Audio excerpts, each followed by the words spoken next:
Mark, 2 years ago, if you'd been told that people would be describing you as Mark Nicoski, goal kicking forward, what would you have said to them? They were right. No, it's obviously been a bit of a journey the last couple of years, probably the last 8 years, but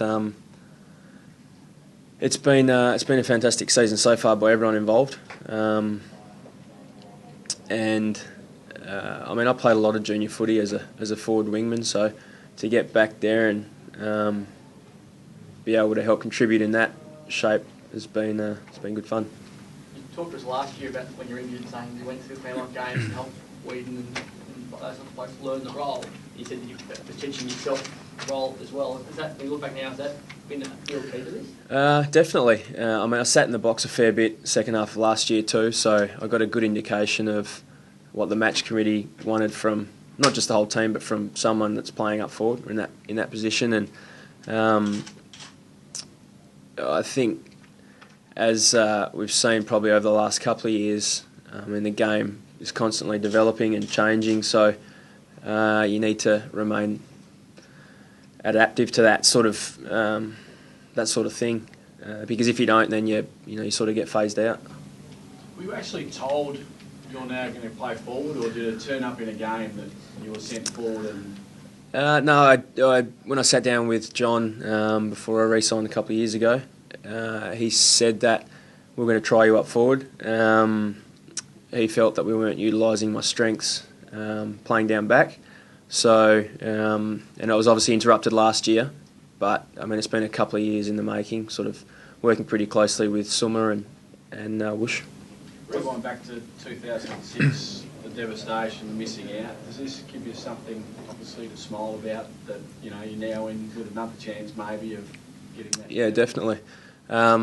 We had a team dinner last Wednesday and had a brief chat to the boys and just sort of mentioned that this sort of thing doesn't come around that often. I mean, we've seen what's happened over the last couple of years, so to now be in a position where we can give September a bit of a shake, it's pretty exciting, and we're all looking forward to it. They say winning a grand final is, you never forget the feeling, but that you're part of it but not part of it, it must have lingered. Yeah, I mean, don't get me wrong, I was really ecstatic for the club and the guys that played that day, but it did sting a bit. I played in the one that we lost the year before, and I'll never forget seeing Fletchy when I first ran out to the Oval in 2006. And I've got my 100-game video, which that's a part of, and it means a great deal to me. And I'd love to be able to be Chatty Fletcher giving, I'll give Kobe Stevens a hug this year, or someone like that. You know what I mean? Because I think that's what builds great football clubs and great tradition, and hopefully we're in a position to do that. How important is your success this year, Mark, has been your leadership role and taking the young guys under you?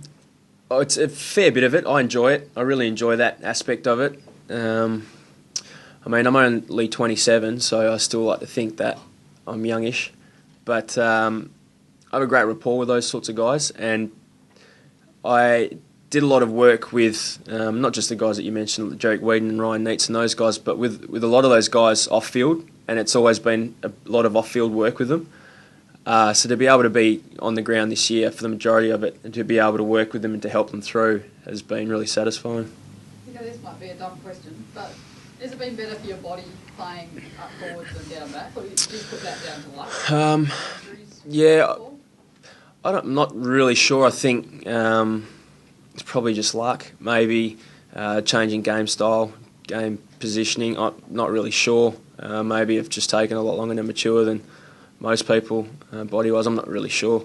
But yeah, it's just been good fun to be able to string a few games together. Have you become more selfish as a forward? More selfish than Well, are you saying I was giving off more handballs earlier in the year, Lockie? Or? Do you need to become more selfish?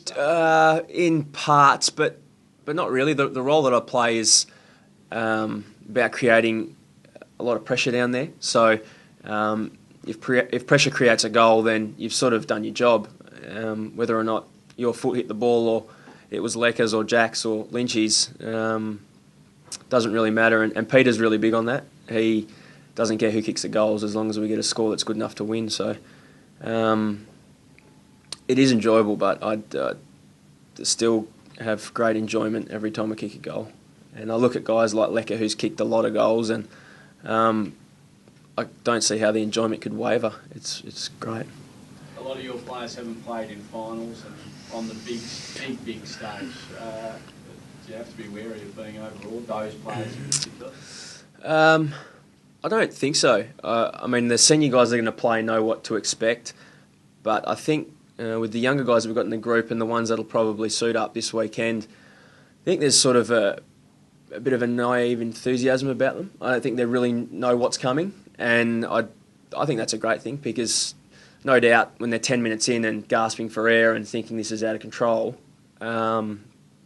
they won't have already played the game during the week. You know, they'll be there doing it on Saturday afternoon, which is going to be great for them. So when we knew probably 2 weeks out that we were going to play Collingwood this game, I thought to myself, there's no greater game to play in, because Luke Shuey, Jack Darling, Scott Selwood are going to get invaluable experience from this. And if they want to play in premierships, they've got to be able to perform in these games. So.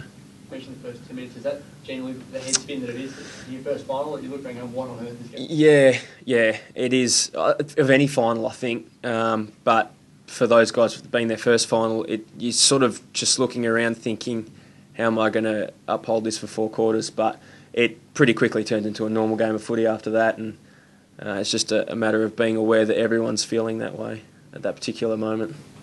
What's real Jack Darling belief you like? can cause an upset? Okay. Definitely. I mean, we've proven that we can beat best sides in the competition this year, and Collingwood finished first, so they're the best side in the competition this year. So you have to go in believing, Tanya. Otherwise, there's no point being there. But I know if we stick to our style of playing, our structures, then we're every chance.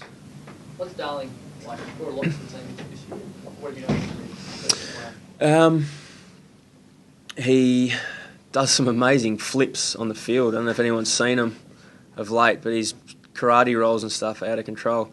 But he provides a great defensive pressure too. His tackling, his chasing is something that the side hasn't really had for a couple of years. And you can obviously see he's a good overhead mark, and he's a strong kid for 19, whatever old he is. I think he's going to be a fantastic footballer. And contrary to what happened before he got drafted, he's a very quiet kid. He's a very placid guy and very humble. And that stuns me that was what it was before. But he's going to be a great player for this club.